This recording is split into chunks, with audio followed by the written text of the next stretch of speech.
Today's rhythm exercise is focused on the simple time signature 2/8. This is part 7 of 13.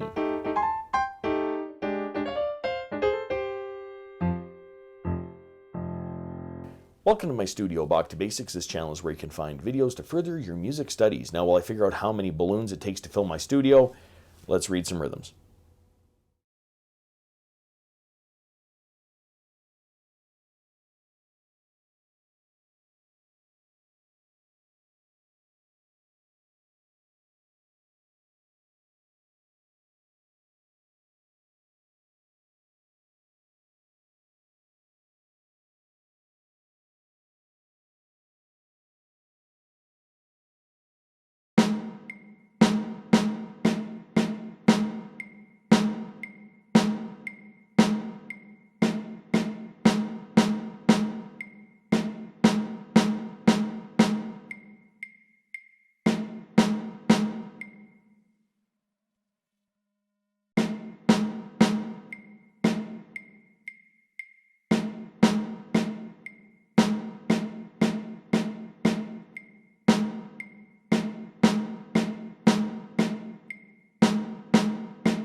If you found this video helpful, click like or subscribe, or visit my Patreon page linked in the description below for early access to videos like these and, well, whatever else I'm doing over there. Thanks for watching. I'm just a music teacher having fun. Catch you on the next one.